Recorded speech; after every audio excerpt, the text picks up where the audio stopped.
Good morning, everybody. Welcome to my channel. I hope I find you all well today.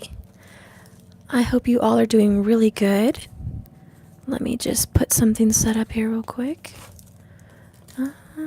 Okay. All right, so I don't know what cards I'm going to be using today, but let me see. I think I'll be using my Amira's Love Oracle.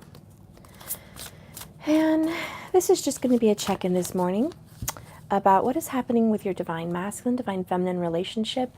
For those of you that are new to my channel, I speak about divine masculine, divine feminine a lot. I do specialize in twin flame and divine soulmate readings.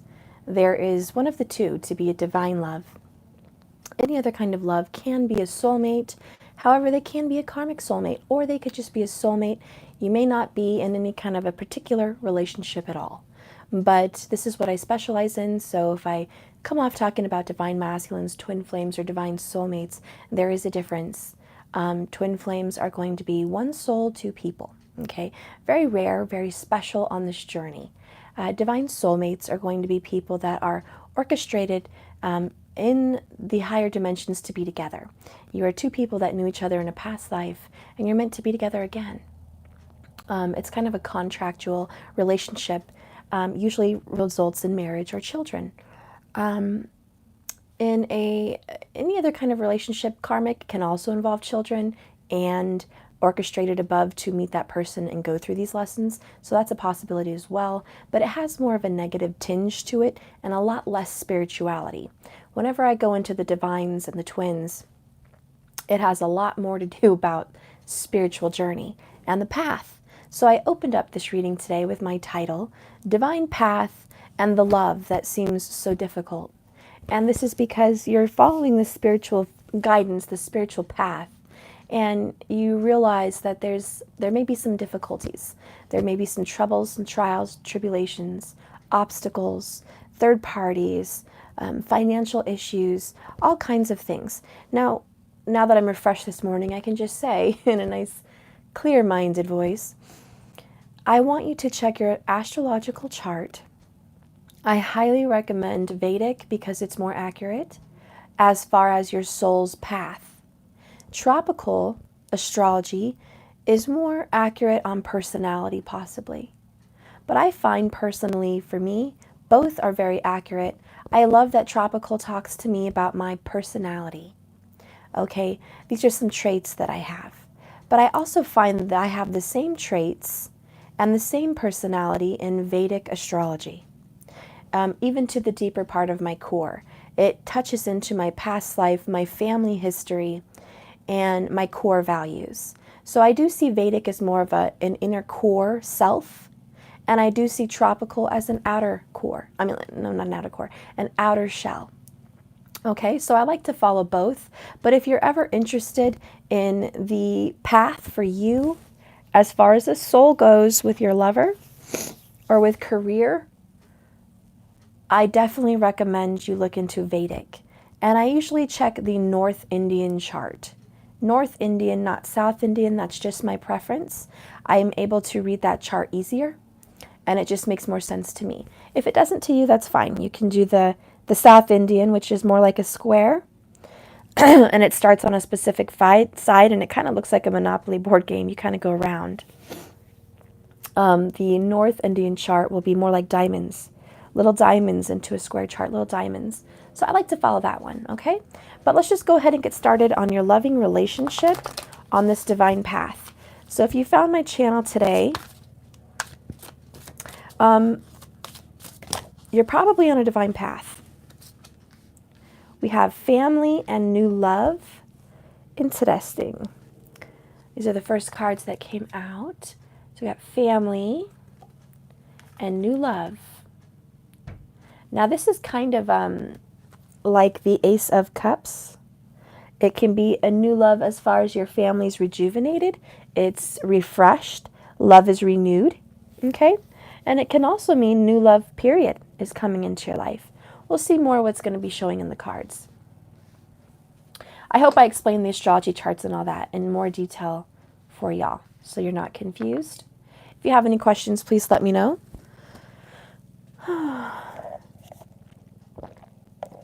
Thank you all for joining. Please remember to like and subscribe. Good morning, everybody. I see more of you have popped in. Perfect. Woo! A little extra message I wanted to get is trust in me. So someone out there could be seeking your trust. I also feel that Spirit is telling me trust in this new love or this new part of your love, the thing that's transforming. Because the bottom of the deck says my karmic situation is ending. And I did talk a little bit about karmic situations. It is someone that you're with to learn lessons from. And I'm just going to give an example for a lot of you that have someone in a third party or a karmic situation as an example for everyone. If you find that your person is having a difficult time with you, personality-wise, resentment-wise, maybe just coming into a partnership with you at all from any kind of commitment or fear, I feel like the karmic situation is going to teach that person a lesson about love and choices. I feel like Spirit's going to work through that karmic and teach them about how unhappy they maybe truly are with their choices, why they made that choice, why there is fear involved, and quite possibly a pattern, a very toxic pattern, and they keep replaying the same pattern.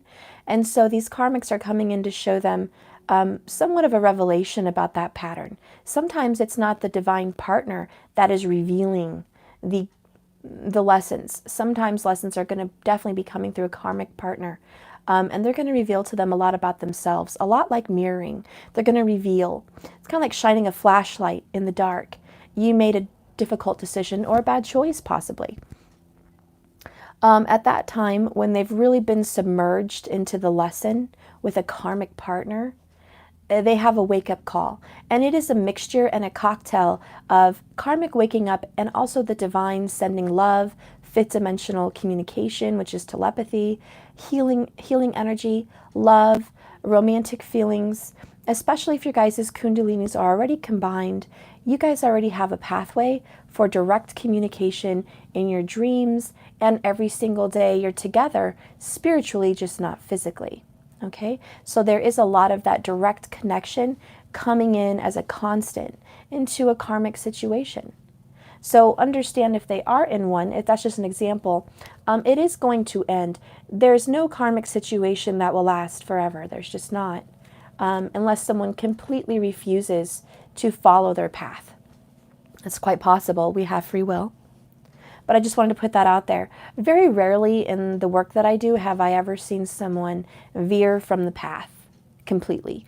I've seen them veer from the path for years, but not completely. Okay?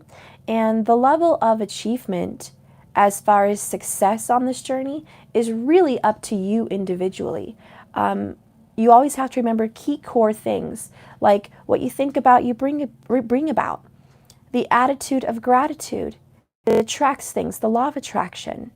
Your telepathy, how you use it. Your spirituality, how you view it and how you use it.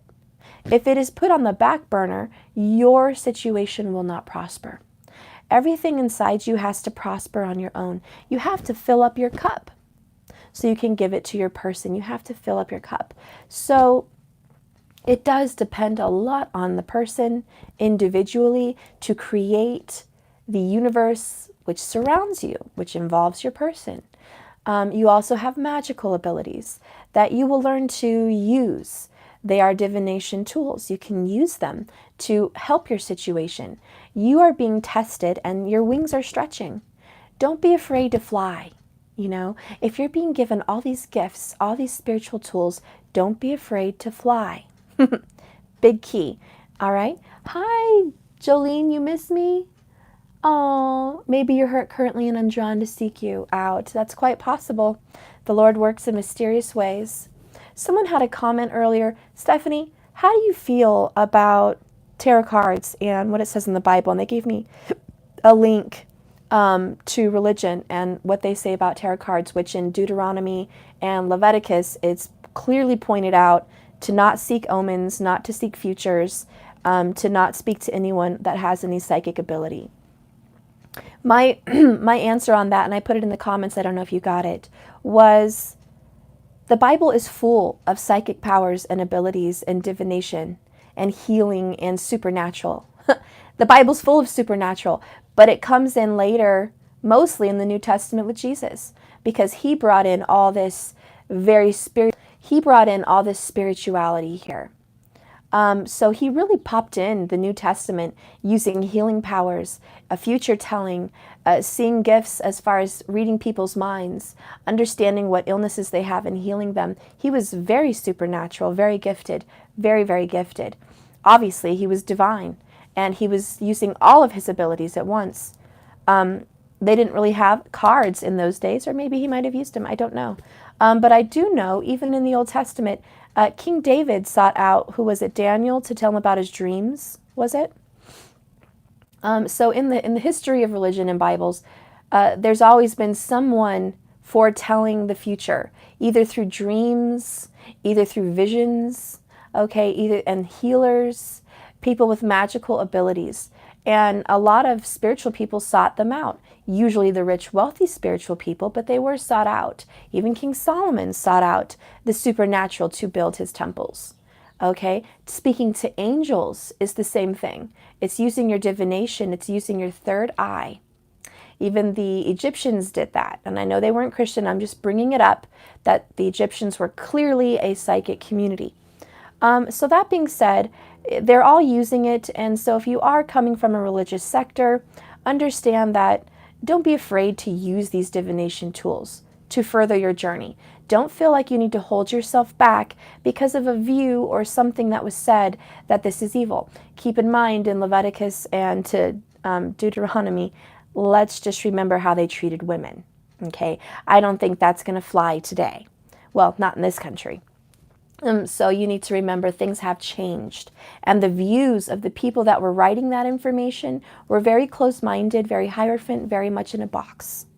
So don't be afraid to stretch out and use your tools.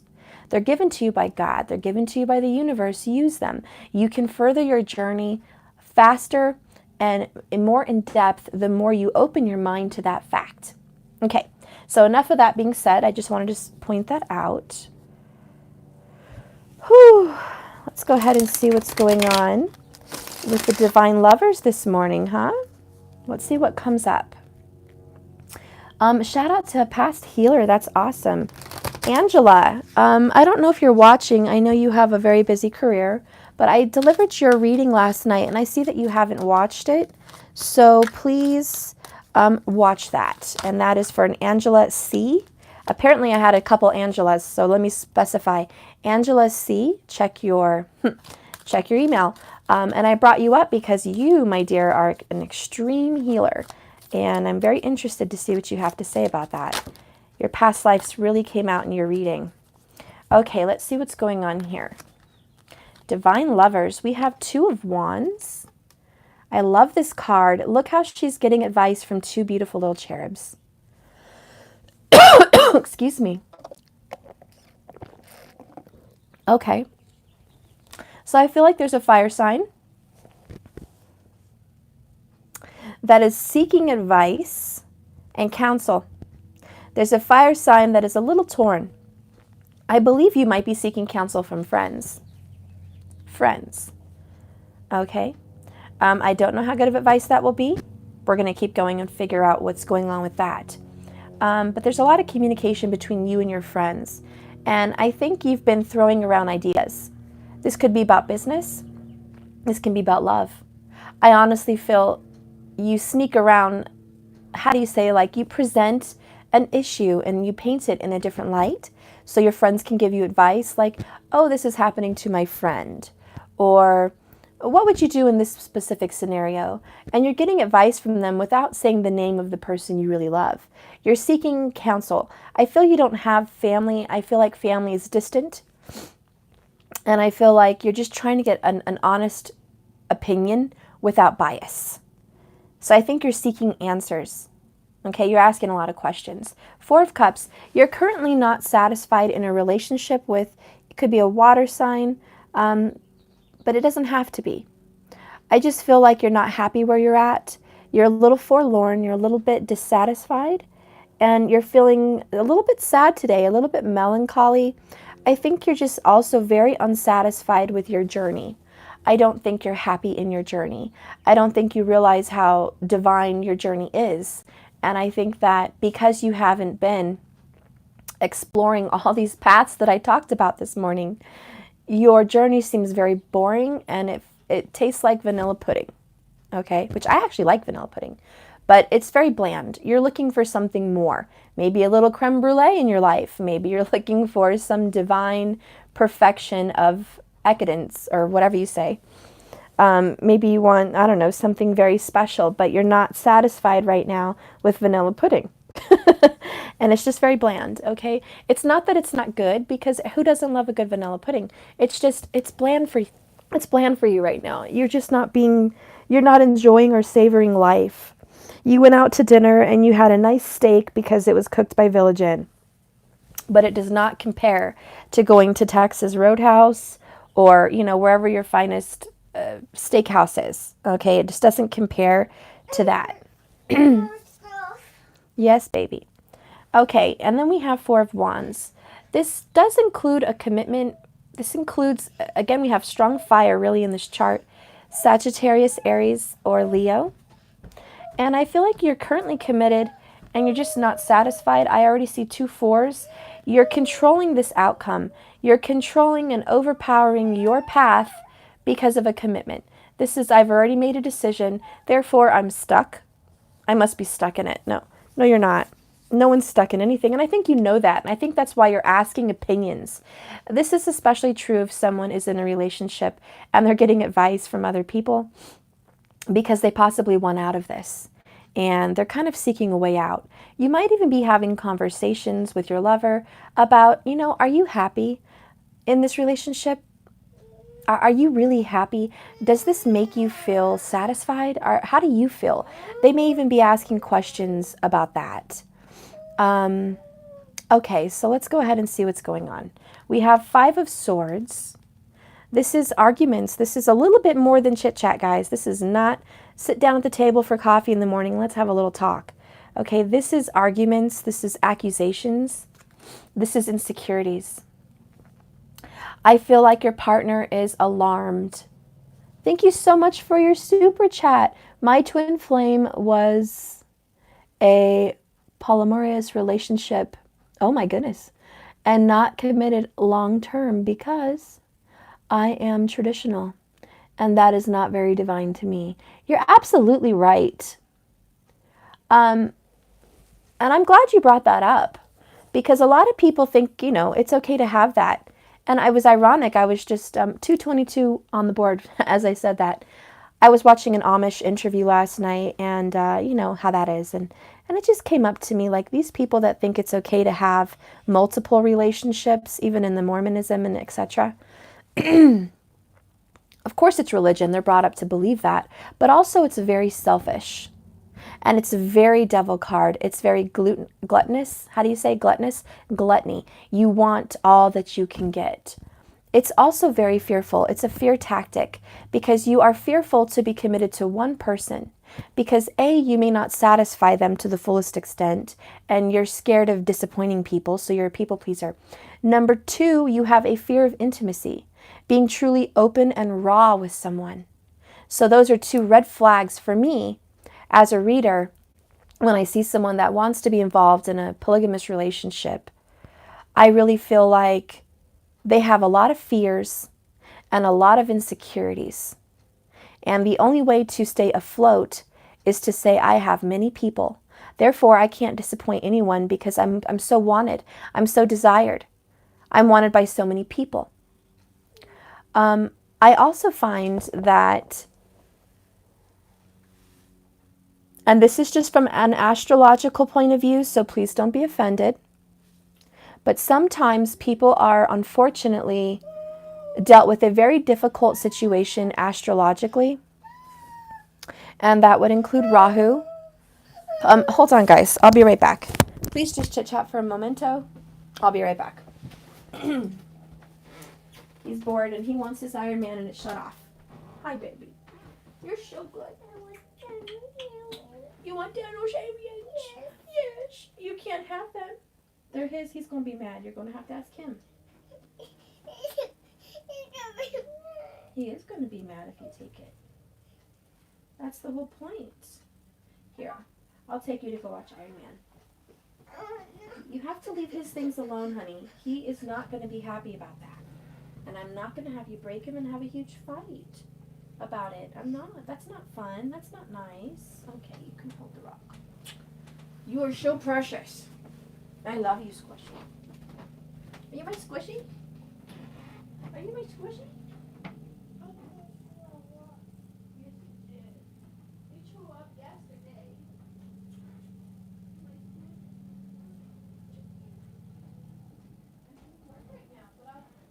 I can't. I want you to. Today I'm going to take you on a walk. Would you like that? Would you like to go back to the lake? And go walking around in the lake and go play? I'll take you with Sissy and brother. You want to bring your bike and ride your bike with me? Maybe your power walk?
Okay, guys, I'm back. All right. So, anyways, Five of Swords is terrible communication, and I feel like, where was I even at? Where did I leave off? I need to get back on track here. Can you guys tell me where I left off? Because I feel like I was talking about something important. Sorry, Matthew threw up last night. He wasn't feeling so well, so I've had to take care of him today. Does anybody want to tell me where I was at? Fear. Getting advice from others. Okay, so fear and getting advice from others. So yeah, I do feel like whoever I'm speaking of, and I feel like this is divine masculine energy because of the King of Wands, but it doesn't have to be. I'm going to stick to it, okay? But we have the King of Wands here, so Leo is coming into the picture very strongly. Because in the beginning I started talking about the fire sign, and then we have some water going on, which is mostly just emotions, and then we have more fire, which talks about the foundation and the stability, and then I have the swords, so it talks about thoughts and communication. So I think emotions and thoughts and communication are affecting this fire sign, okay? And I do feel it's a masculine, but it doesn't have to be. Keep in mind, every single reading you've ever heard can be reversible. It doesn't have to present itself exactly as I'm laying it out. I'm reading the energy in the room. And the energy is fluid. It flows, okay? It doesn't just stay stagnant. It's very flowy. So let me know what works for you. Anyways, in this relationship with this person, I feel, and I was answering somebody's question about polygamy and that kind of thing and their insecurities. Oh, I was talking about the chart. That's what I was talking about, Rahu and all that. It's unfortunate that sometimes in your astrological chart, you are dealing with a south node of the moon or a north node of the moon. And I'll just be completely honest. If you have a north node of the moon, which is in astrology the Rahu for Vedic astrology, sidereal, that is a malefic planet. And it's not even a planet. It's the shadow side of the moon. So when it comes into your chart in a house, it will attack and affect a relationship if it's in a relationship house. If it sits in the 7th house, or if it sits with Venus in any house. If it sits with Jupiter, if you're a woman, in any house.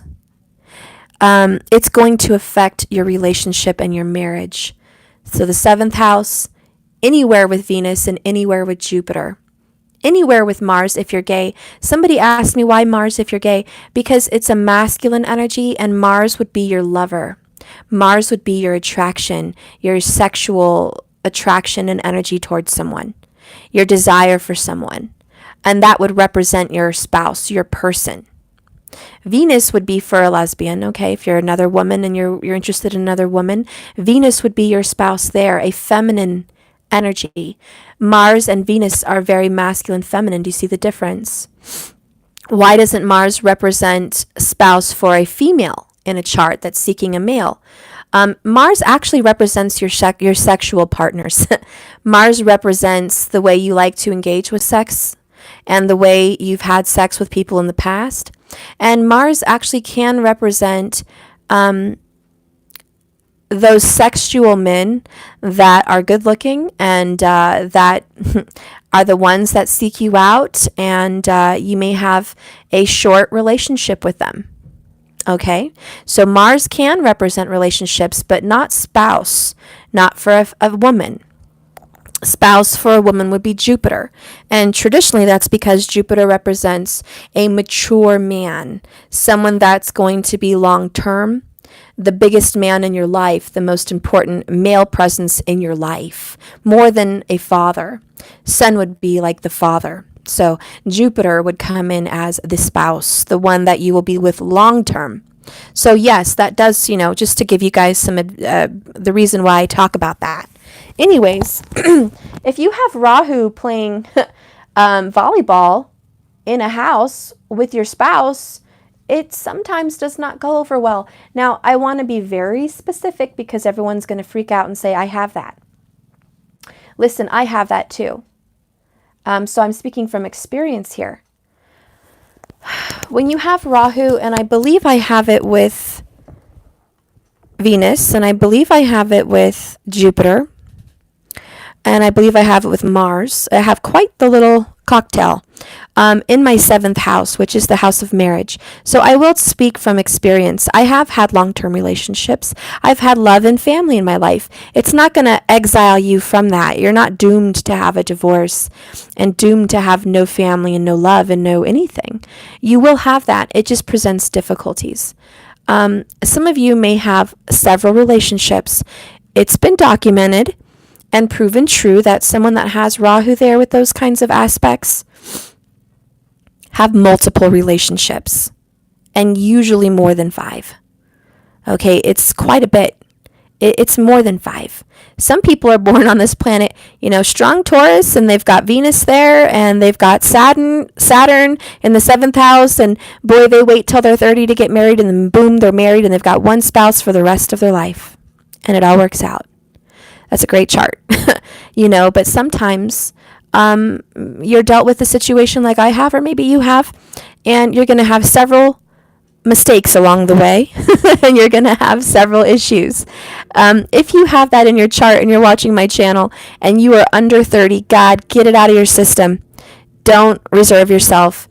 You're probably going to need to date a lot of people because you're going to calm down once you hit the age of 35 or 34.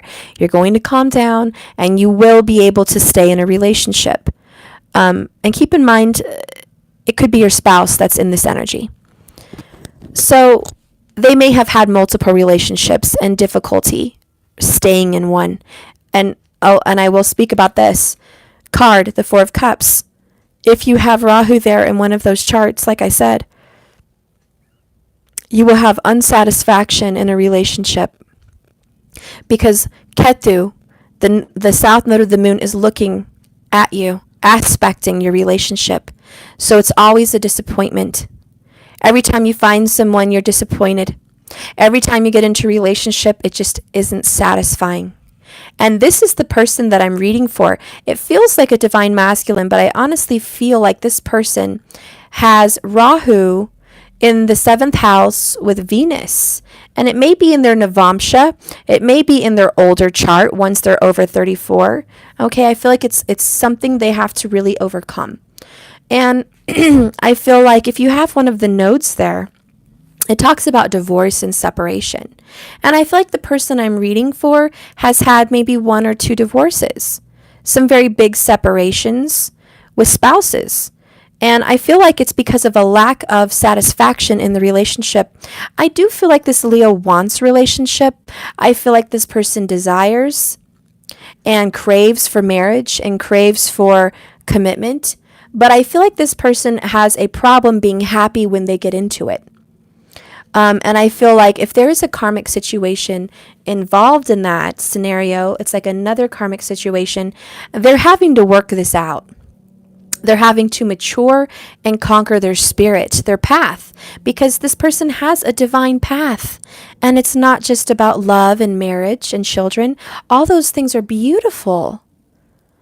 But this person has a true loving heart, a Leo heart. It doesn't have to be Leo, but it could be.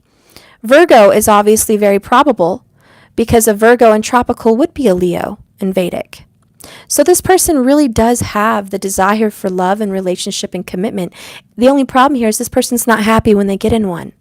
Now, the reason that a divine partner would be kept away from this situation with no communication or commitment is because this person has to work it out in their head and in their emotion before they get into a divine true love situation. I feel like this person is working out family matters, could be going through family pain, family trauma, the loss and grieving of family.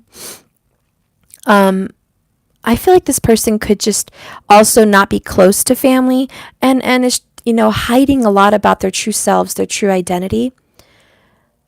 I feel like that could also be part of it. And I just feel like this person's not happy, not satisfied. If this person does have Rahu in one of the houses, like I said, or one of the situations with Rahu, I really just feel like this person is almost done learning their lesson. And I almost feel the resentment with this 5 of Swords is dissatisfaction with self. It's kind of like, I did it again. I did it again. I made a decision. I committed. It looked really good.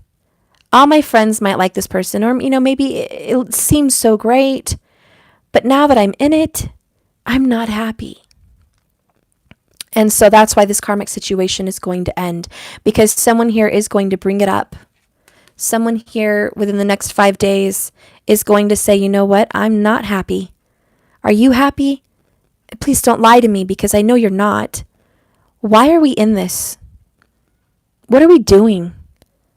Use your head, because I think your heart has been telling you for a long time, get out.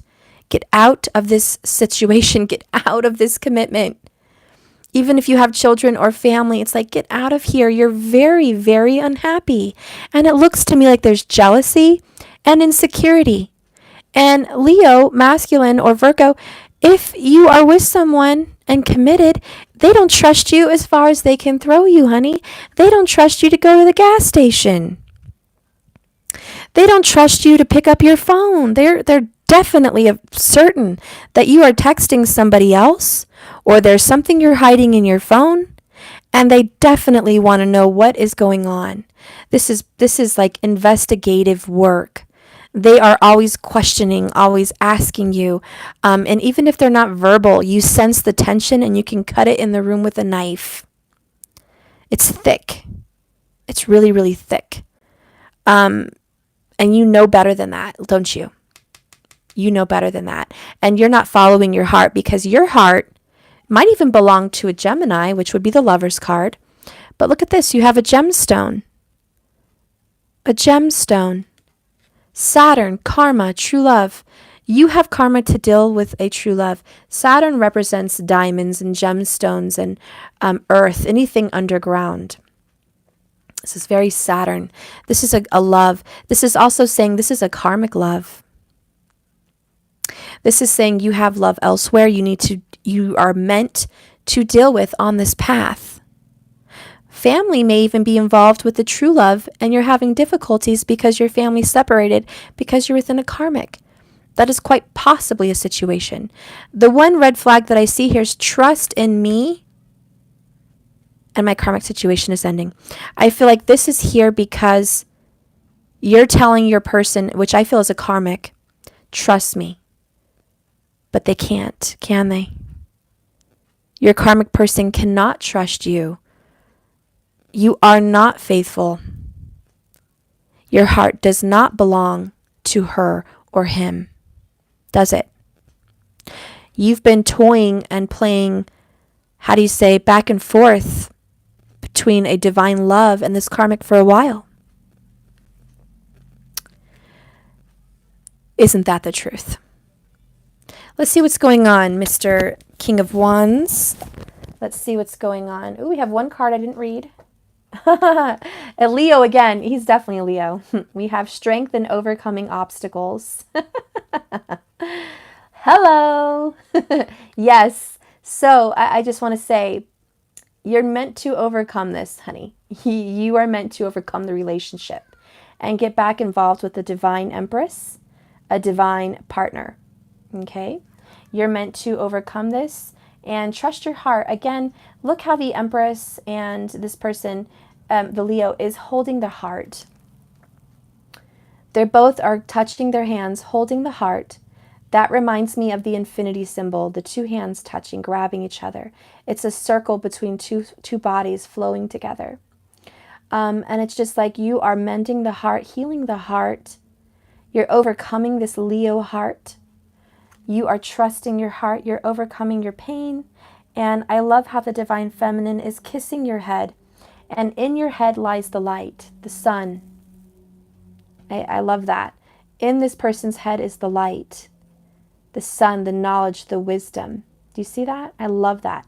And so it's about kissing the wisdom, opening the mind, overcoming obstacles, trusting your divine path, allowing the universe to work inside you. And it's trusting your heart and using your mind, because you know what this is. You know what this relationship entails.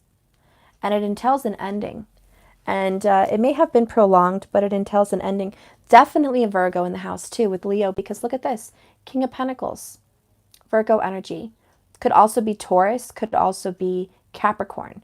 But there is definitely an earth energy that could also be fire. So Virgo, Leo, it could be a rising, moon, Venus, Jupiter, or Mars, as I've said.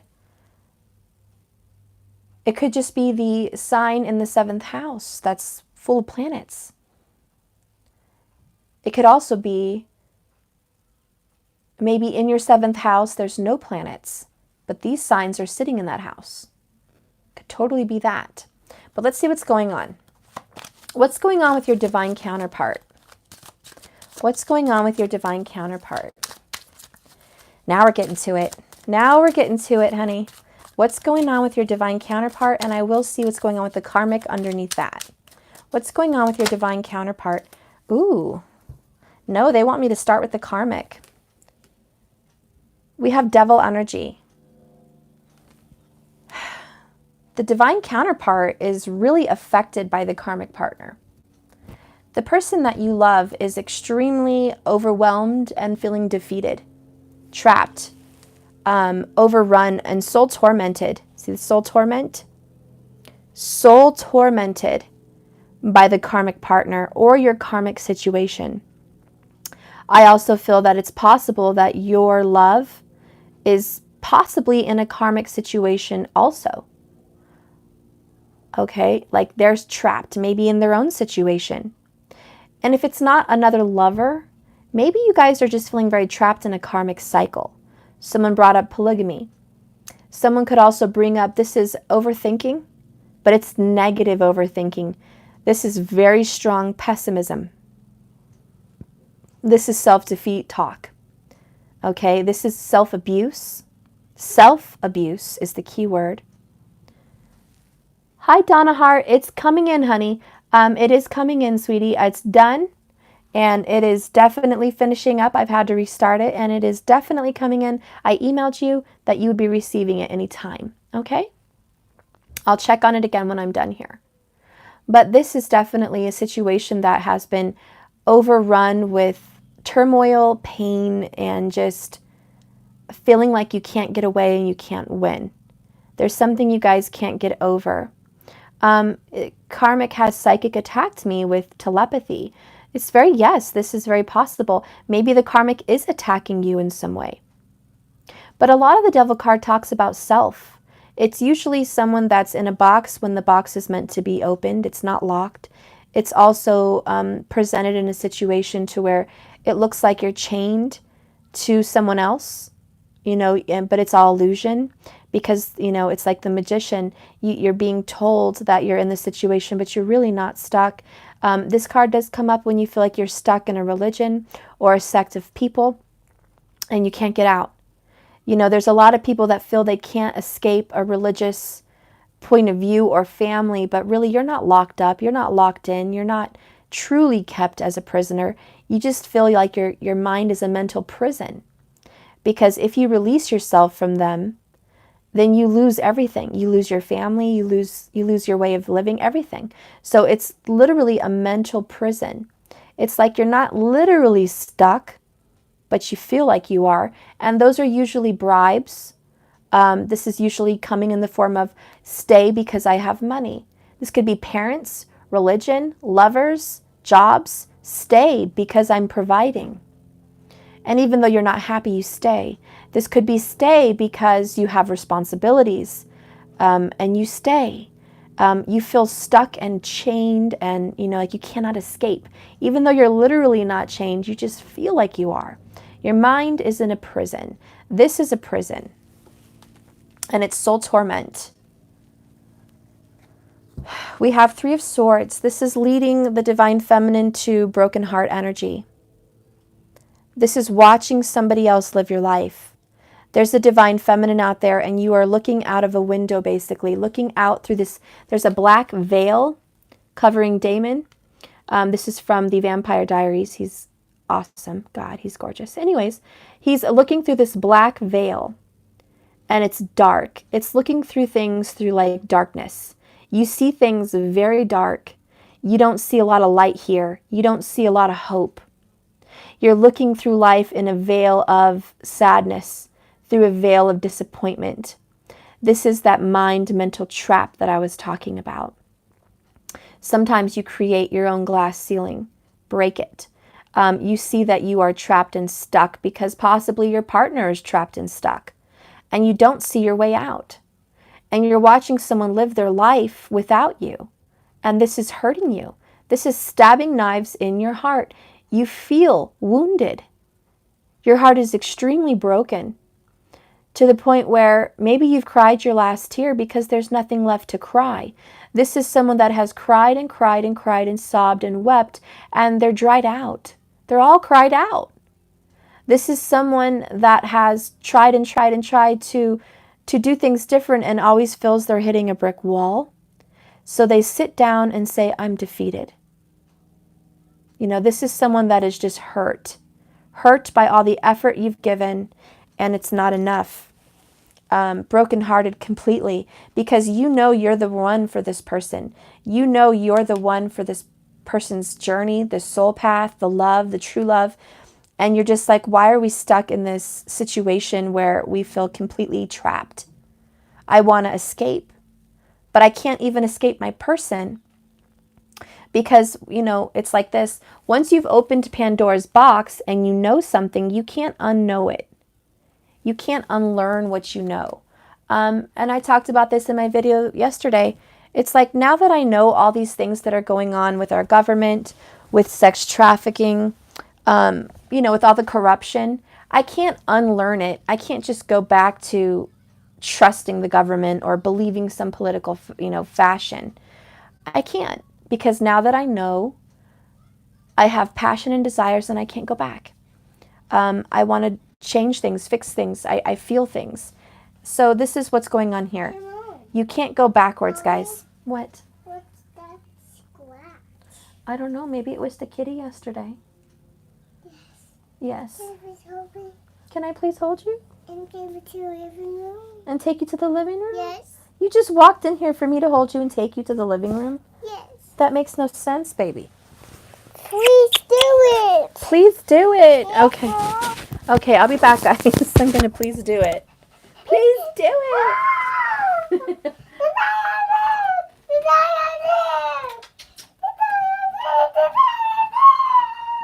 I love you, little sticky chicken.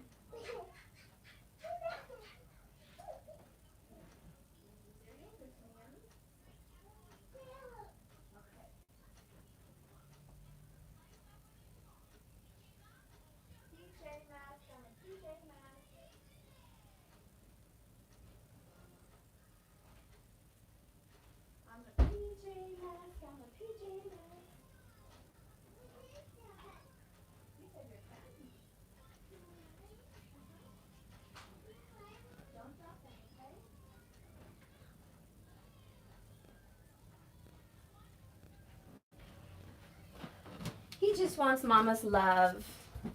I'm just so loving. He just wants my love. I don't blame him. He just wants my love. And that's like the divine masculine. He just wants your love. That's what keeps you stuck, doesn't it? It's the love. Love stuck. Anyways, once you guys realize what this journey is and how much you love this person and how divinely connected you are to this person, you're always going to feel trapped because you can't go back to not feeling it, and you can't go backwards to being okay in karmic situations. This will also mirror your person's situation. Once they've felt the kind of love a divine feminine, male or woman, male or female has, once they've touched it, felt it, had it, you can't go backwards, okay? You can't go enjoying a delicious steak at a steakhouse and just go back to basic. You might as well not even have steak. You're never going to have Village Inn steak again once you go have a good steak. It's like, no, I'll pay the extra $3. It's not that big of a deal. So it's like, okay, we've both tasted what it is to be in divine love. Now we have to get out of our toxic cycles, or karmic partners. We have the Ace of Pentacles. Yes, there's a brand new beginning. This is the flower of life. It means things are thriving, growing, being created. This is a brand new, fresh start, guys. Yes, yes, yes, yes, yes. The Ace of Pentacles. Oh, I love it. My favorite ace. Well, besides the cups. This is thank you, Spirit, for giving us another opportunity to try this again. Thank you for this opportunity, because this is what this is. It's an opportunity to get this relationship back on track. You are being given another chance and another opportunity. It's not forced down your throat, but it's an opportunity. So those people, I don't want to reconcile, I'm done with that person. You don't have to. But this is an opportunity. And it's like, take it if you want it, don't if you don't. But you have to get out of these situations to enjoy the new. I also feel like my thumbnail that I posted said something about divine love always involves pain. Divine love involves a level of pain. Even Jesus, who came here with divine love, was sacrificed. It involved pain to give love. Sometimes in this relationship dynamic, it's a mirroring of how the divine loves its people. And there are sacrifices that are made. And there is rebirths. There is a resurrection of the love. There is also the defeating of evil and darkness. It mirrors and reflects how the divine loves us. It's how we love our lover. It reflects, very reflective. So you may have a loss. The devil may think he has won. The karmic may think they have won. They may feel like there's a storm and a death and an ending of this love. And then out of the blue comes a resurrection. Out of the blue comes an opportunity that you've defeated the darkness and love still remains. True love still remains and will overcome all things. And that's why that Corinthians chapter 13 says it will overcome all things. Love endures. Love pursues always. It's always there. It never fails. It doesn't fail. There's no failure in true love. There will be no failing. So you know your destiny. This person is going to communicate with you, Divine Feminine, by phone, text, or call. I feel like you are going to be getting, you're going to be getting a phone call or a text within 5 days. These are for the people that resonate in this reading. Somebody commented, and I still love you. You're probably new to tarot, or you're not used to my kind of tarot and my timing. These readings are general. They differ from person to person. Every story that I tell on my channel, it's not one person, and that's your journey from start to finish. Every day it's your story. One day it says you're going to hear from them in 5 weeks, and one day it says 3 weeks. There may be bits and pieces for you in each reading. It doesn't mean the entire reading in its entirety is all yours all the time. So the timing may be different depending on the situation. Also, timing changes based on your situation. If something happens, if a karmic interferes, or if somebody's dropped and it's like a breakup, it may make it speed up faster.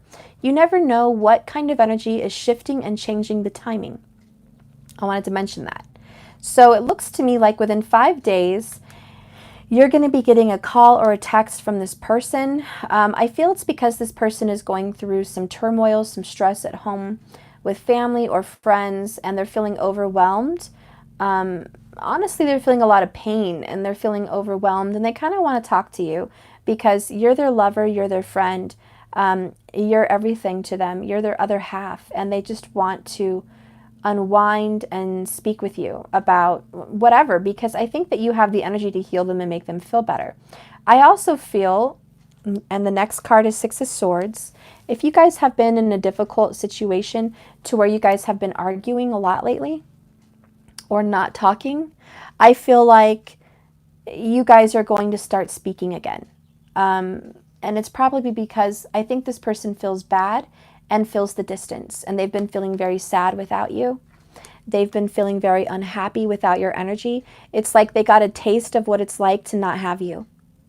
They got a taste of what it's like to really be in their situation. And I feel before, it's like they kept coming to you to reboot their energy for the week or the month or whatever. They kept tasting you, being with you, getting a taste of you. And it's like you fill up their emotional gas tank, and they're on fire. They're all, full of your fire, full of your essence, and they're able to get through another day, another week, another month.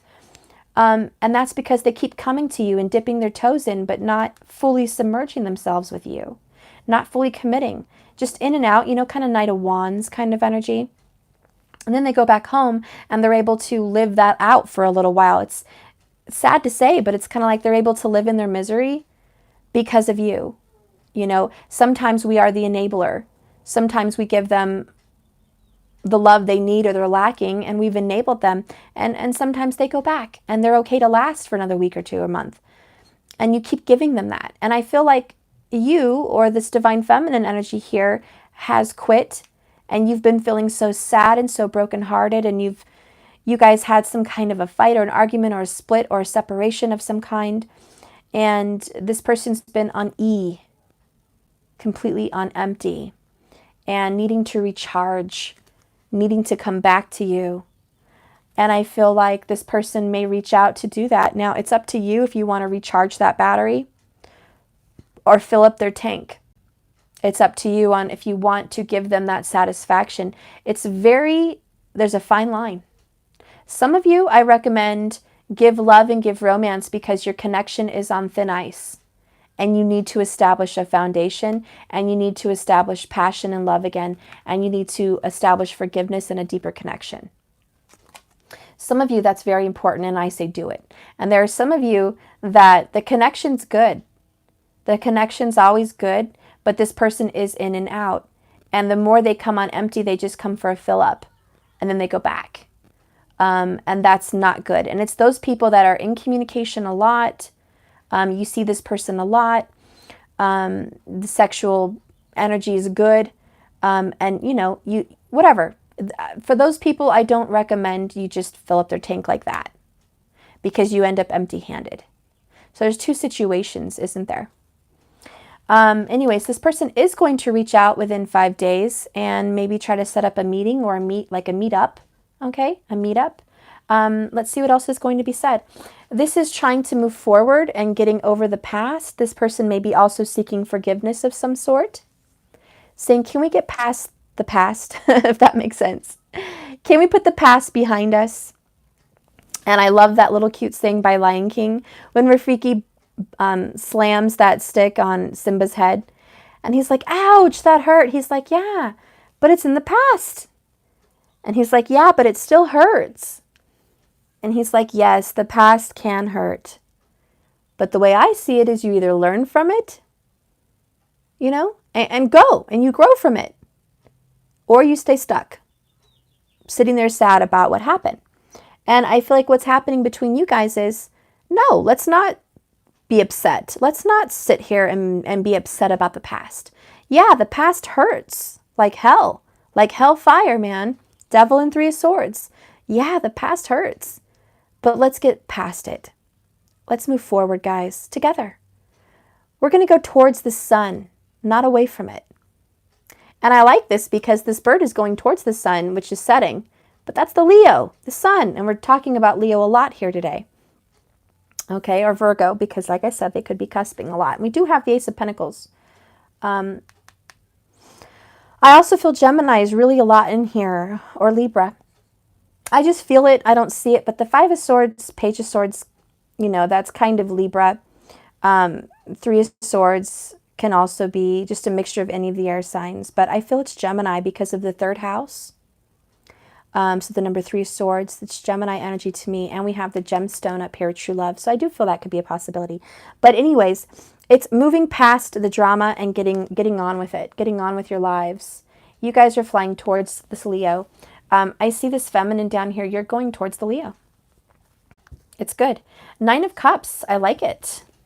This is extremely happy. Wish come true. Wish fulfillment. I love it. You're feeling on cloud 9. You're like, oh, my Leo reached out to me. My Virgo reached out to me. My Gemini reached out to me. My Libra reached out to me. I'm so happy. It's like, I got the call. I got the text. I'm on cloud 9. They still love me. You know, that's how I picture it. So, you know, the outcome is you're really happy, okay? You're really happy because you guys just got out of a very dark place. So you're leaving Devil and 3 of Swords, and here you are at 9 of Cups. Yes, thank you. Let's do this. Let me fix this a little bit for you. You can see the cards better on the other end. Okay. Fix that. So anyways, yes. I see happiness at the end of the road. I see you guys have crossed over. You guys have made it, overcoming all these obstacles and finding happiness. You guys are in a good place. You know, I just want to leave it there, really. You guys are in a good place. The bottom of the deck is 3 of Wands. You're the captain of your own ship. You're steering where you want to go. This is going where you want it to go. And I like that verbiage exactly. This relationship is going where you want it to go. You're in the right direction. You're on your divine path. You are on course. And you are the captain of it. So you're using your divination tools. You're using your psychic abilities, your spiritual powers. You're guiding this in the right direction. And here you are with movement. Now, I do want to see what's going on in the karmic situation, because I'm sure everyone wants to know. Spirit is already revealing to me the truth of it. Just after going, what's happening with the karmic is the next question. We have the Tower. So it's certainly over. It's certainly over. Whew. We have Page of Pentacles. These are steps in the right direction. I like the Page of Pentacles because he's making an offer. So in the karmic situation, I see someone's communicating and giving an offer. And I have to see what that offer is, but it's definitely, it could be compromise, or it could just say, let's take a new step. Let's have a new beginning. We don't have to be stuck in this. Let's go somewhere else. Can we just go somewhere else? I don't want to be here with you. Okay. 5 of Cups. This is sad, regret, turmoil. This is just terrible feelings, remorse. I honestly feel the karmic might be crying. The karmic might be feeling terrible. I've wasted my time. I've given you an offer of commitment. I've given you possibly children. I've given you the world. I've given you so much. And I feel like the karmic is the one giving the offer. The karmic is extending their hands saying, I want to make this work. Can we make this work? Is there any way that this relationship can still function? And the answer is no. This can't. We're going around and around in circles. This is the next card. And underneath that is karmic partner. So I feel there's masks. They're all covered. Their eyes are all covered. The situation has not been seen for what it is. You guys have been covering your eyes. You know what I noticed? Look at this. Covering your eyes, refusing to see the truth. Covering your eyes, again, not seeing things, even though it's justice. Covering your eyes, again, not seeing things, not seeing the truth. Karmic partner energy, you can see right there, karmic partner. Okay, so there is justice being had right now. I feel like you cannot escape the karmic justice that's coming out for the karmic people. The people that are in a karmic relationship, and somebody wants a little more detail on what do I mean by karmic. And I explained that earlier in the beginning of this video, so please catch the intro because I did explain the differences and what I do and what I specifically am here for, and what this video entails in detail for divine soulmate, karmic partner, and twin flame energies and what I specialize in. So please catch the intro. But your situation is meant for a lesson. So even though you want to pursue this and keep this going, the lesson is learned. You can't unlearn it. Once somebody knows something and they've discovered something, they can't go backwards. And what happened is this Leo energy, this divine masculine energy, has discovered that they have real love for a divine feminine, for a counterpart that is a divine soulmate, someone that could possibly be even a twin flame, basically someone they're on a spiritual journey with. And they've realized that's my path and I can't go back to basics. And what I mean by that is once you've graduated high school, you're done. You don't need to go back and relearn high school. Okay? And this person's like, let's stay in high school. Let's stay here. I don't want to go to college. I don't want to go forward. Just an example, okay? Analogy. I don't want to go forward. I just want to stay here. And the divine masculine saying, no, I have to grow. I have to move on the next level. I'm leveling up.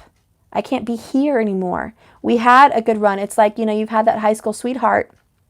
They meant something to you, but now you're growing and you're going to find your future spouse. So I feel like, I hate to be saying it this way, but divine people, you've outgrown your karmic relationship, or you've outgrown your karmic situation. Can a karmic situation be a job? Yes, you've outgrown your career. Some of you have outgrown your family. You've gone above and beyond their teachings. Your family can no longer teach you things. You're actually above that. You've gone farther than any of your family in that kind of education, whether it be actual education or spiritual education. There's nothing else to learn from the karmic situation. And that's why it's over and it's ending. So anyways, this is divinely orchestrated. I have divine authority here on the karmic relationship. It looks like it's going to be over some of it's not so quickly. In this situation, I feel this has been kind of dragged out because one of the parties doesn't want to let it go. They want to hang on to it. And I'll get some more information on when this tower's hitting and, you know, when things are moving forward. But I feel like this is done. There's stability here. Underneath that, we have the Emperor for the outcome, which is power and stability, strength, Aries energy. But it's also DM energy. And so I feel like the outcome card here is that this divine masculine has now overcome themselves, overcome the situation. Let me see if I can fix this. Overcome the situation and found the stability they want elsewhere. And look how the masculine's looking that way. I don't know if you guys can see, but he's not looking towards the situation. He's looking away from the situation. You know, he's looking away. And yes, that's Jason Momoa for anyone who's wondering. So the outcome from this situation is going to be Two of Cups. This is a relationship. This is love. This is soulmate energy. Okay, you guys are definitely going to be reconciling and coming back together. And he's looking at this new relationship. So it's like someone's getting out of a relationship, okay, and getting into another one within 2 months. Okay, 2 cups is 2 months. There'll be a new commitment in your life. You're moving forward. You're committed towards a soulmate. And that's like another story. You see on my desk, this is one side of the story. I love tarot. This is just one page in a book. And then I could do a whole nother layout, a whole nother energy over here and be page 2. What's going to happen after this? What's going to happen when we're going beyond this energy? What's after the shift? You want to turn the page, right? You want to turn the page. We've learned our lessons. We know what's going on. We're overcoming our hurts and our pains. We're being given a new opportunity. Communications coming in this week. We're moving forward in a healthy, good direction. Leo and this other person are coming together. Could be a water sign. Okay, a water and a Leo sign are coming together. Could have water in your chart, Cancer, Pisces, Scorpio. But you guys are coming together. And now it's a time for bonding. Okay, we got air and water for the divine feminine. You can be an air sign or a water sign. And you guys are coming together. So this is a new relationship. You've overcome the karmic obstacles. Both of you have a very dark energy that you have to pull through. When is this tower going to hit? By the way, death was at the bottom of the deck and I didn't show you. But there's going to be an ending and a transformation.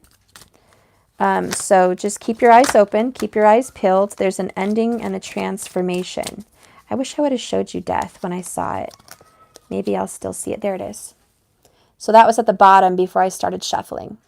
The end is here.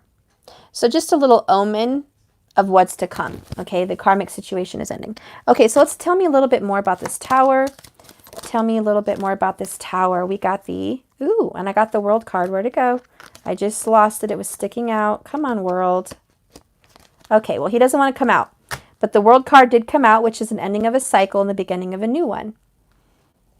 Okay, but the Ten of Swords is the one that flew out. And this is definitely a death. Death, another ending. So the tower, this I feel is happening within 10 days. Because the 10 represents, obviously, I messed up my words here. The swords represent days. And the 10 of Swords is 10 days. So when I'm getting clarity here on the tower, it's 10 days. That this specific reading for this specific person who's resonating a lot with the specifics, 10 days. Is that going to be for everyone? No, it depends, you know. Depends on your situation. So I see that it is going to be ending in 10 days. Tell me about this family. The family card at the top didn't come out for no reason. It came up for a reason. Tell me about the family involved.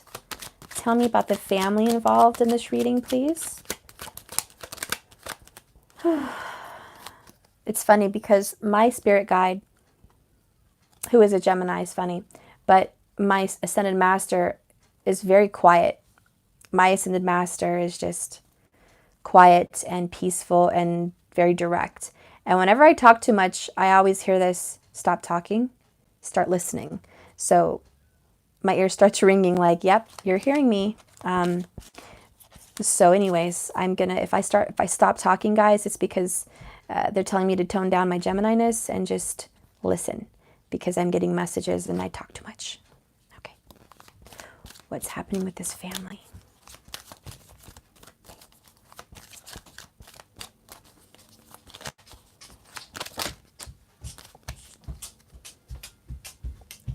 And here comes Matthew in here.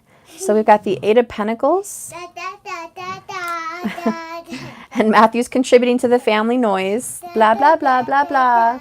Okay, so there's a lot of family drama happening. No. Don't touch my cards, please. Please don't touch my cards. Okay. Come to the living room. And no, we're not doing this game. I want to go to the living room. No. I want to. What is that? This is my stuff. Can I please work? What is that? What is what, lover? What is that? This is a very grown-up drink. You can't have that. I'm sorry. Okay? But I want to. Well, then sit with me, but don't touch my cards. Here. Your legs. Don't touch my cards. I want something. You can have something else like this. Just don't hurt it. Okay? It's a wand.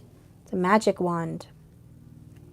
I don't want it. Okay. So this family dynamic situation, I do feel there is children involved for sure. Or Matthew probably wouldn't have run into this room. It was divine timing. There's children involved. And there's a lot of arguments. And we had Leo. We were talking about Leo. Stop messing up my cards. We were talking about Leo. And look at all these fights. It's fights at home. Fights around the children. Mommy. Fights for the children, possibly. I want a drink. You want a drink? Yes. Okay. I'll be right back, guys. I need to get him out of the way here. I'll get you a drink. I'll be right back. Oh. Ugh. Yay! March. March? Yeah. Who am I? Your marcher? I tired.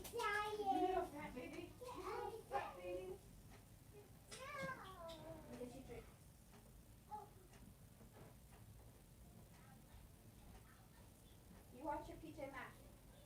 It's a PJ Masks. It's a PJ Masks.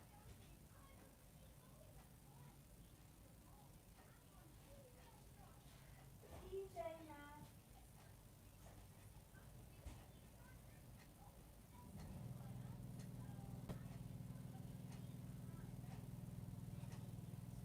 Here's some apple juice.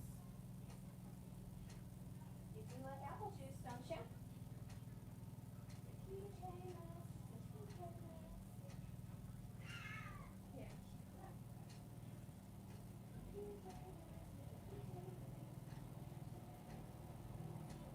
You're a precious baby. I love you. Let me work. I'm almost done.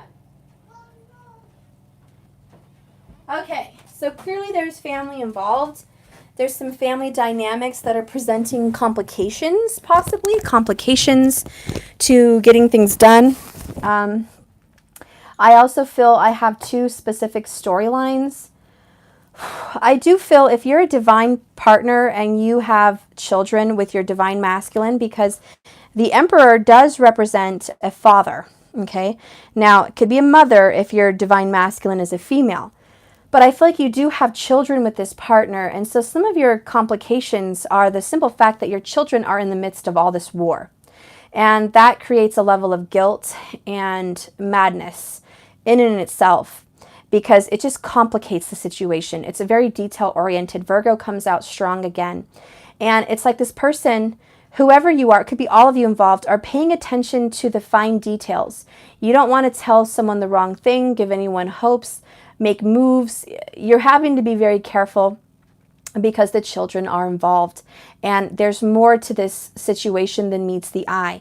That's why Virgo pays attention to the fine print and the details.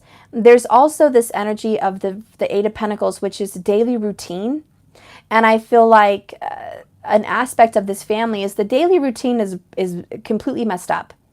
There's a routine and a fight about not giving enough time to them, or giving too much time, or just not being balanced in any way. And so there is this war and there is this fight about schedule, okay, with the family. It's about not being there for them in some instances, and this could be with the karmic fighting about the DM, which has children. That could definitely come up, especially if a DF doesn't share children with the DM. Then it's just like we're fighting over how could you, hurt this family, walk out on this family, give this family less to go elsewhere. So there's this very heavy-hearted level of guilt and shame that's being pushed on to the masculine energy. I do feel the DF will coax and heal that thought and that feeling. I do feel you will enlighten your partner and say, don't worry. I'm loving, I'm kind, I love your children. I'll even love your karmic if you want me to. I am a healer, not a destroyer. I'm not coming here to destroy your family dynamic. I'm coming here to add to it. And I have goosebumps because the feelings that overcome me when I think about that I don't know if you guys ever saw Stepmom with Julia Roberts, but it was beautiful. And what was her name? Oh, I can't think. Oh, the mom that was dying of cancer, Sandra something. Whatever. I can't think of the name. Okay, I'm sorry. Anyways, she was dying of cancer, but she didn't know it. So they were going through a divorce, and the person she loved met Sandra, Julia Roberts. Susan Sarandon, thank you so much. That was the other actor. Susan Sarandon, Julia Roberts, and who knows who the guy is, I forgot.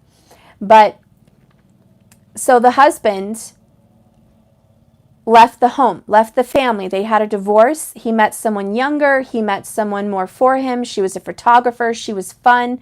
She was totally different than Julia Roberts. She was older. She was mature. She was an editor and a book writer. She was very, mundane. Good wife, good person. But you know what? She didn't do it for him. They had a loving relationship and a nice childhood, a nice, high school relationship that formed into college and family, but they grew out of each other. And I think the reason Spirit's bringing up that movie is because it's true. You're growing out of your karmic. I'm not saying it wasn't good. There was a lot of good times. And that's why you guys feel so bad, because there's a lot of good times, but you've outgrown. You're done, guys.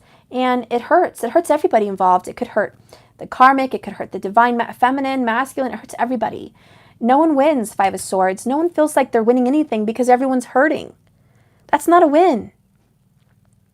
But it's a win in God's eyes. It's a win in Spirit's eyes because you guys are overcoming obstacles. You're seeing the truth. You're following your path. And what I liked about that movie was the children hated her, Julia Roberts. They didn't want to work with her. They were against her. Five of Swords, Five of Wands. Nope, I resent you.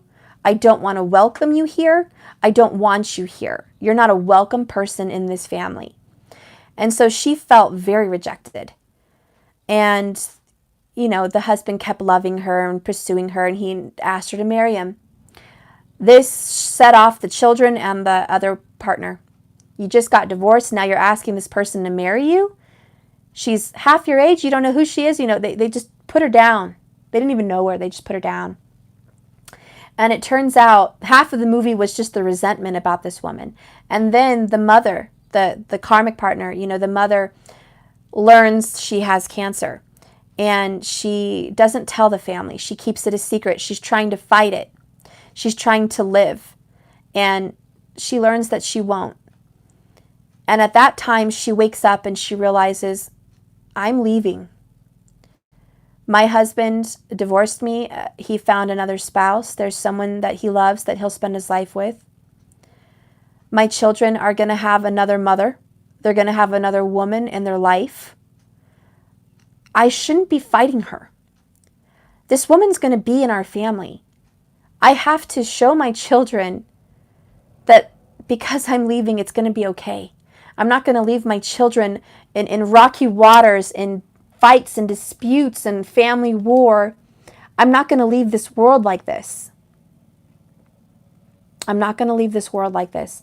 And, that karmic mother even put the children against her many times. She kind of wanted them to fight with her. She wanted to cause problems in the family. And sometimes the karmic does this. He or she wants to create problems in the family through children. And that could totally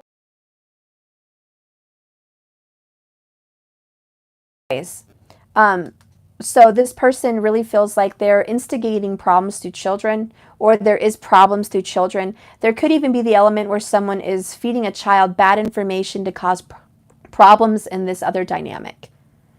And it's not the children's fault, but I do see that kind of happening here. A play against children, a play against, he said, she said. There's definitely family fights and there is stress. But like the movie, at the end, she decided to be friends with Julia Roberts. And Julia Roberts helped her. She wanted to be a friend, and she's like, I'll pick up the kids. I won't tell anybody your secret. She didn't tell anyone her secret that she discovered. You're dying of cancer, and you're not telling anybody. And so she kept it a secret. She and the mother became kind of friends. A little rocky at first, but they became friends. And in the end, Susan Sarandon, the karmic partner in the situation, let go. And she opened up her heart to Julia Roberts finally. And she said, be there for my children. Be there for them, please. And she gave the scenario, when my son goes to college, I won't be there. You will. When my daughter goes to get married and she's putting on her wedding dress, you're going to be there. You're going to see her, and I'm not. And so it was I just cried. That was the beautiful movie. And then Julia Roberts looked at her. They were having a drink, and she was like, yeah, but that day at the, when your daughter's getting married, who she's going to be thinking of? You. When your son is going off to college, who's he going to be wishing was there? You. So she's like, you have the past, and I have the future. But let's blend it together. So there is the energy here where someone has the past. You can never have that. But you will have the future. And this person will let go that they had a past. And you have the future, and they have to let that go. So there is this energy of balance and coming together and working together as a unit. It's about accepting what was and letting what is to come in, come in. And it's making peace in the family, making peace on your journey, making peace on this path. So it's beautiful. And I do see eventually this is all going to be good. There's going to be a nice, stable relationship. There's going to be a nice, stable future for everyone involved. And I just see everyone will get involved. Right now, it may be a little intense. People are hurting because they're losing people. People are hurting because they're having breakups and they're sharing people. People are suffering because they're watching their lover spend a life with someone that they're not meant to be with. So everyone's, yes, in pain and hurting. We have to release ourselves from these ideals. There are things we're never going to be able to change, and that's all in the past. And there's no use over crying over spilled milk. Everyone here should let that go and see the love that's coming in. It's coming in. It's an Ace of Pentacles. It's a committed relationship. It's 1111 doorway into true love. We need to not cry over spilled milk. Let it go. We're going to be moving forward away from the karmic relationships and karmic situations, jobs, family, etc. Justice is here and it's divine. Whatever you feel is unjust and wrongfully done towards you, I do feel you're going to get information. This can be a letter. This can be a phone call. This can be an email. You're going to get confirmation that justice is here and it's in your favor.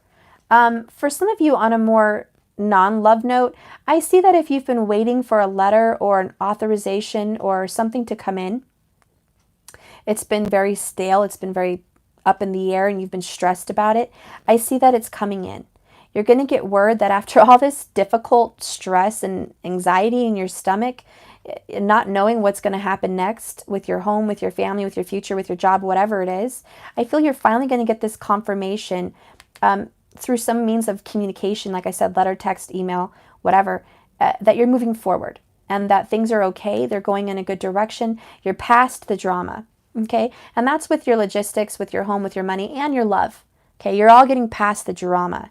We've been sitting in drama, it feels like, for 5 weeks. Maybe less for some. 2 weeks, 2 to 5 weeks, people have been sitting in drama. And you feel like you've had a rock in your stomach the entire time. You feel stressed and sick and just, ugh. And so finally, breathe, because we can move forward. We can move forward. Bottom of the deck, 3 of Cups. I feel like this is reunions, reconciliations, good times, happy times to come. Happy, happy times. Birthdays. There's a lot of good stuff coming. Father's Day. A lot of good, happy times to be had.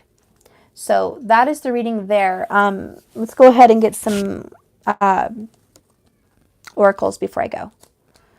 I'm going to do my astrology, my astrology deck and see what comes up from there. Spirit, please connect me with, okay. I'm just going to take them all. Bottom of the deck, we have Pisces. The energy is wistful, endless, loving, compassionate, and forgiving. It confesses and softens resolve. So I feel like there's things resolving. You are coming to the end of a very difficult disagreement or difficult time. You're resolving all those untied ends. Okay? You're tying up the loose ends is what I'm trying to say. The cards that came out for your outcomes here is Scorpio. This energy is intense, masterful, thoughtful, magnetically charming, but also maybe secretive and possessive. Okay? So I feel like there's some possessiveness, there's some secrets, but at the same time, there's a level of charm. You know, this relationship has a level of charm. Even though it's dark, even though it's shitty sometimes, it has something about it that is masterful and thoughtful. And it's so pulling you in. It's a magnet of love. It's a magnet of alluring. You're meant to be with this, okay? So even though it's full of some poisonous energy at times, you're going to come out of it. And you're in it for the right reasons. The next card is the 6th house. Virgo, the work of health and duty area of your life. So like the 8 of Pentacles, this Virgo energy is coming in. It's about schedule, regimen, duties, things that you must do to have a healthy life. These are must-haves. These are the things that are not compromised. There is some compromises you guys have made and you will not make anymore. And it's about your health, your body, and your home. You can't please everybody. You can only do what you can do. Stick to the basics for your foundation and you can move forward. Do not neglect your 6th house. Do not neglect your work or your health or the dutiful areas of your life. Don't let those get off track because it puts the whole relationship off track. The next cards we have coming in are Pluto. Ooh, the Phoenix rising. Your ability to transform and take a big leap forward and rebirth. So yes, you're coming out of the ashes. You guys have come through a very dark, negative time. Now here's the Phoenix. You're rising. This is the resurrection of a relationship that was once dead, ashed, gone. Now you're resurrecting this relationship. You're resurrecting your path. You're back on track, bigger and better than ever. The next card is the 4th house, your home and roots of your being. Motherhood, fatherhood, family, relationships. The family dynamic came up in the beginning of the reading. Family is super important. Your house is super important. It's the foundation, the 4th house, the number 4 foundation for the entire zodiac. Make sure your home and your hearth is well cared for. Make sure all of those things are intact, because if this is not stable, not a single area in your life will prosper. If your house is failing, your love will fall, your work will fall, your money will fall, your health will fall. The foundation is this home and your roots and your children and your family. That must be cared for. And it must be priority. So I think everyone here is definitely getting stabilized with this Emperor energy of foundation and power and stability. You guys are taking charge, taking the lead. So that's good. Okay, so how does your person feel about you? And then we'll get how, well, let's do, how does the Divine Masculine feel about the Divine Feminine? Whoops. How does the Divine Masculine feel about the Divine Feminine? How does the Divine Masculine feel about the Divine Feminine, please? Seriously, I want one. One. Okay. Fine. Seriously? Spirit, you want me to take 6? That's ridiculous. Whatever. I'm going to take him. Why would you give me 6, Spirit? That's just, oh, so annoying. Okay, I'll take it. All right, so we have like sands through the hourglass. These are the days of our lives. So the masculine is very mundane. I feel he has a lot of Virgo and Leo for sure. Okay. Or a lot of Libra came in Gemini. But this is just, and Scorpio big in this reading. But I just really feel like this is taking so much time. Like sands through the hourglass, these are the days of our lives. It's very mundane. It's very the same. The masculine feels like this is routine. It's just taking too long. Everything's just, I want to get out of this. I feel like the masculine Leo wants to explore and be creative and get out of this mundane situation. And that's why the Tower's here, you know, just done. It's been so status quo. We've had ups and downs, in and outs, fights, arguments. This is a soap opera. This is family drama. The Divine Masculine may also feel on the other end, why is my life like a soap opera? Why can't it just be normal? So the Divine Masculine is just like, I just want peace, man. I just want a happy life and peace. Why is it a soap opera? Why do I have to have a third-party relationship and this secret love affair on the side? And then I'm committed to this person and I got to go through this and then I got to get in trouble and caught for this and then I have to do that. And you know what I mean? It's a soap opera. Whew.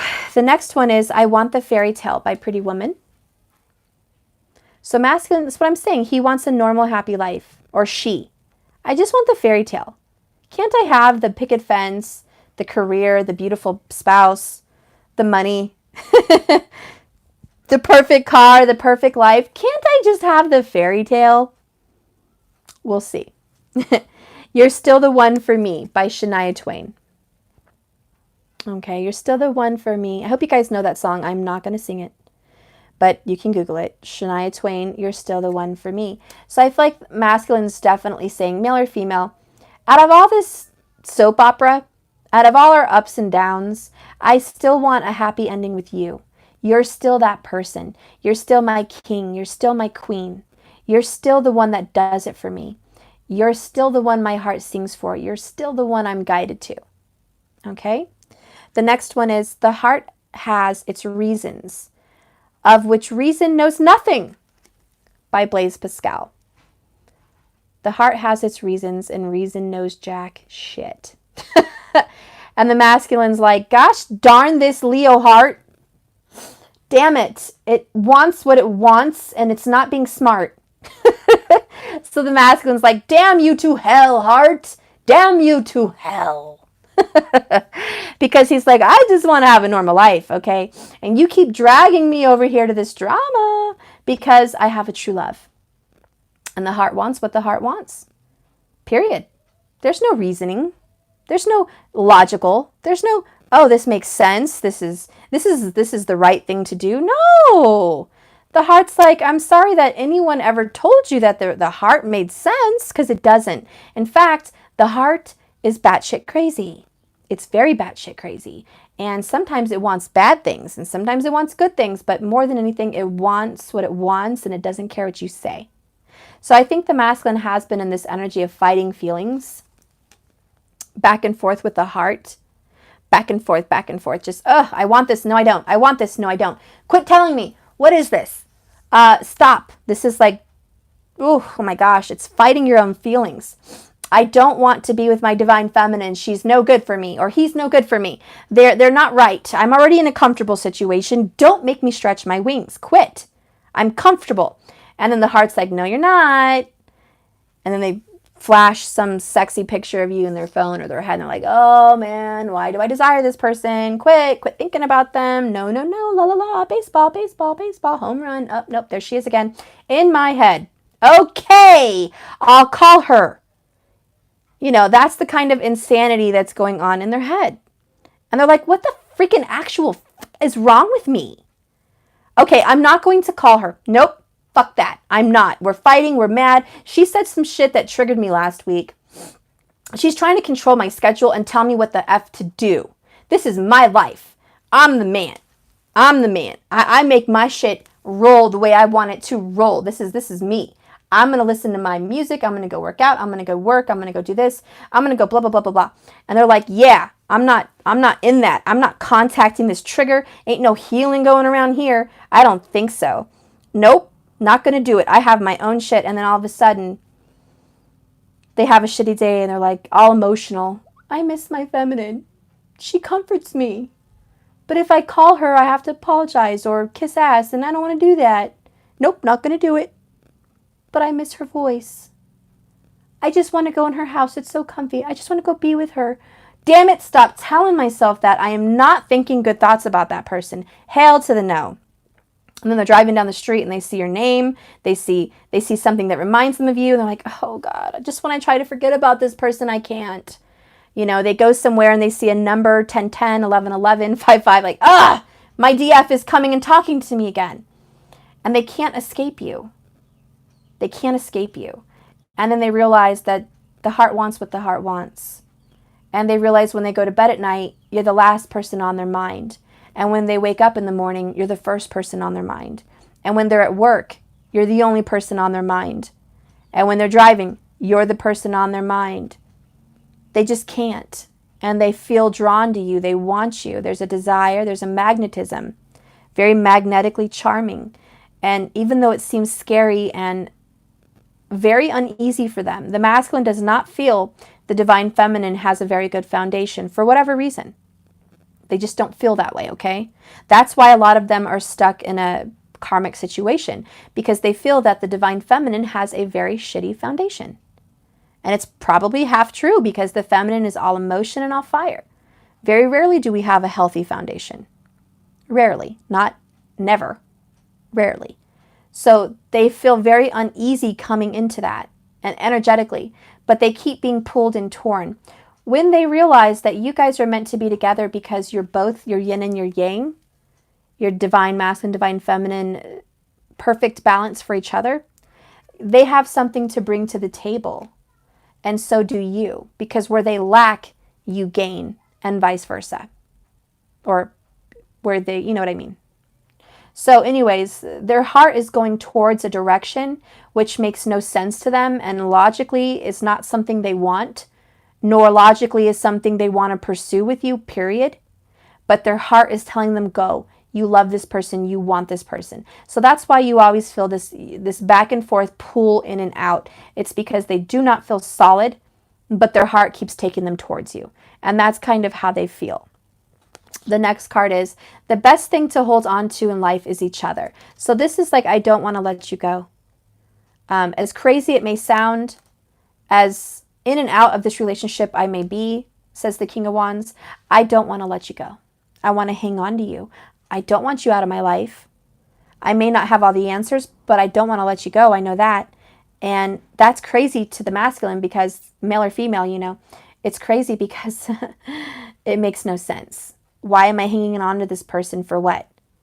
It's their heart. Their heart is hanging on. And a lot of everything else just doesn't make sense. Okay? But that's how the masculine feels. And they also feel a little bit confused. Okay? The next one is, hear my soul speak, divine feminine. Of the very instant that I saw you, did my heart fly at your service. The Tempest, Shakespeare. The masculine feels very protective of you, like the Scorpio energy, very intense and secretive and possessive. So they're yours, mind, body, heart, and soul. Half the time they just don't know it yet, but little did they know, the minute they saw you, they were at your service. If you called your feminine or your masculine today and said, I need you more than I've ever needed you, I need you to come here now and do this for me, you would. You would definitely do that. They know that they would be there for you at the drop of a hat if you needed them. They also know that they're supposed to be there for you, and they haven't been. So there's a level of guilt because they haven't been at your service the way they've always wanted to be. So they are definitely fighting this energy inside them of, I need to be by your side. I'm at your service, but I am in an imposition. And they see that toxic pattern and they see the issue. They have been enlightened and they know, I love you, of which reason knows nothing. I understand that. My relationship dynamic with you makes no sense. I get it. But my heart wants you nonetheless. And I am spiritually yours. And I am at your service as I always will be. And that service part is making a lot more sense to them, because it's like your spiritual soul contract is being made aware. You guys have a soul contract. You guys know that you're supposed to be here for each other in many different ways. And they understand they're at your service in some way, to trigger you, to love you, to be with you, to all the above. And so they understand the level of, I'm at your service. I will not, cannot escape you. We are in this for the long haul. Yes, we're getting past all this turmoil and drama, But the one solid foundation and fact remains is this love will not be moved.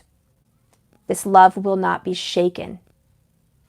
It's always there in this life, your past life, and the next. It's just there. It's a constant, and that's why it's the infinity symbol with the strength card, the number 8.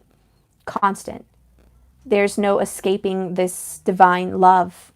There's no cutting off of that. Okay, so that's what's happening. And I think they're finally just waking up and realizing this spiritually, okay? Part of the spiritual path. Divine Feminine, how do you feel about your masculine? Just a couple cards, please. How do you feel about your masculine? Divine Feminine, how do you feel about your masculine? How do you feel about your masculine? Okay, yes, one card. And I'll take the bottom. A warrior fights for what they believe in. A warrior fights for his family. Klaus Michelson by the Originals. The Divine Feminine wants to fight for you. They will always fight for you. I do sense a level of, I'm tired of fighting. I do sense a level of, I don't know if I want to, but I will. I will fight for you. I will fight for your soul. I will fight for our spirit path. I will fight for our happiness.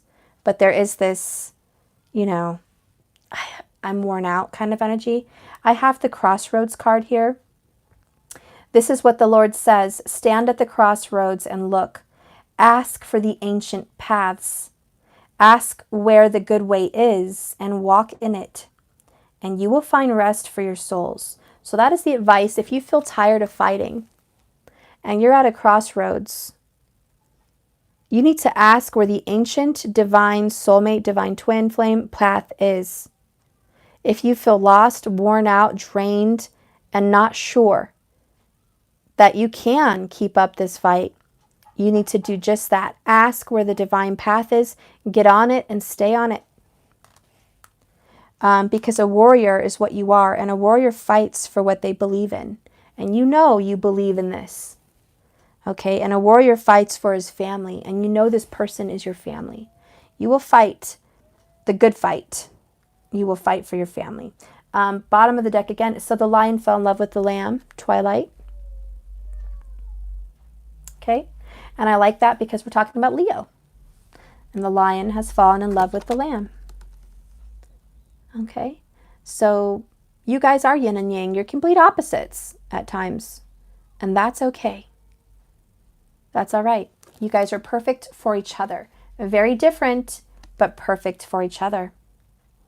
Let's get some outcome cards for you guys. Now you guys know how you feel about each other.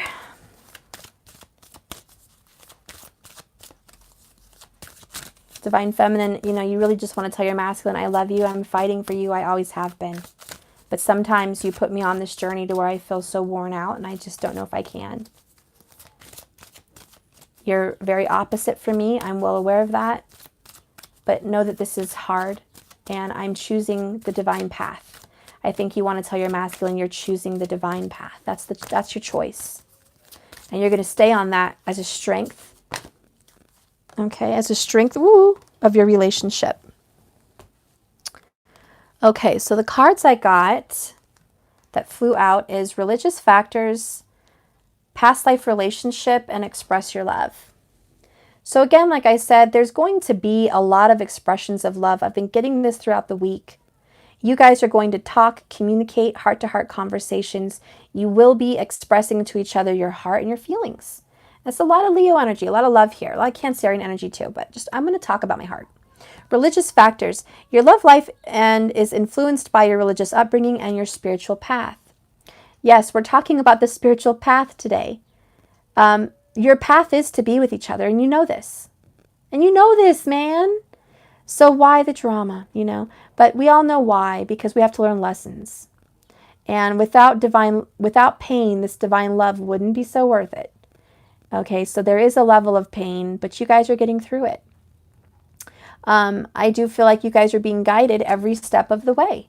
There is a level of, I'm guiding you. Spirit's like, I'm guiding you. Did you really think you were just out here by yourself? No, I'm the light in the lantern. Spirit says, I'm the light in the lantern. I'm the star. I'm the sun. Everything that's guiding you and bringing you here together, going through this turmoil is me. And you're learning these lessons and trust it. Okay, the beginning of the first card said, trust in me. Trust. This is true love. Just because, new love. This is true love and new love. Obviously, I said true love. That's a real meaning. Your love life is ascending to a higher level. Your love is being refreshed, reinvigorated, the phoenix rising. It's going to be new. All this old crap is going away. It's going to feel brand new very soon because this is a past life relationship. And you've known each other before. This is going to be a walk in the park, guys. It's no walk in the park. It's not going to be a walk in the park. But it is going to be like riding a bike. If you've done this before, you get back on the bike and you do it again. Yeah, you're going to wobble, you're going to fall, you're going to skin your knee. You're not going to be an expert at it, but you're going to get back on, you're going to remember, and you're going to ride that bike. Give it a little time, you're going to be riding that bike. You never forget how to ride a bike. You're never going to forget how to do this relationship. The next cards that are coming out, I'll just pull from the bottom of the deck. We have release your ex. This is the energy that's coming forward. Okay, it's not seen, but it's hidden. The releasing of the ex is happening. The time has come to clear your karmic energy. Notice the time has come. Not the time will come, the time did come, the time won't come. No, the card says the time has come. And that's why we have the Tower. And that's why we have my karmic situation is ending. The next card I have is reconciliation. Okay, you guys are coming back. Someone from your past is returning to your life. So this new love is no old love. I'm sorry, no, like someone you've never known before. This new love coming in is someone you have known before. It is your divine lover. Okay? This new love is a reinvigoration of your old love. Okay, that's what's coming in. Someone said, do you do singles readings? No, I don't. Apparently, I just don't. Because all of my readings never come up for singles. I specialize in soulmates and twin flame journeys, and that's where God has put me. I do feel there's a lot of people that specialize in single readings, and usually it's because they're single. And usually it's because that's their path. Their path is to be free, untied, and just single, and they pick up on that energy. I am not. So I'm not going to be that reader for you. If you're looking for single readings, Cancer Moons is single. He does readings like that. There's a lot of people that, you'll find that are more young and single that have single readings. Dana, she does tarot. She's single. There's single readings there. There's a lot of single readings out there, guys. And they talk about new love coming in all the time. But for the people that are on a divine path or a spiritual path or spiritual religious journey, spiritual journey, you're going to find those readers are not going to pick up on single energy. Okay? Not unless I do a personal reading and I pick up on your single energy, then I can do that. But as a general collective, it just never comes out that way. Anyways, so I see this reconciliation coming in for you guys. And it says, give your relationship a chance. Give it a chance, guys. Trust, have faith. Work on your partnership. Sometimes partnership is being comfortable in the silence. Sometimes partnership is giving the other person space. Sometimes partnership is working really well together. Maybe working on a business together. Sometimes partnership is, if your person looks really good and they focus on their health and their body, you should too. It's a partnership. What you get out of someone, you should give to someone. Work on it together. Don't expect everything just to be the way you want it, but you're not willing to give fairly. Or reverse, vice versa, okay? It's the same thing. Working on the partnership is coming into play.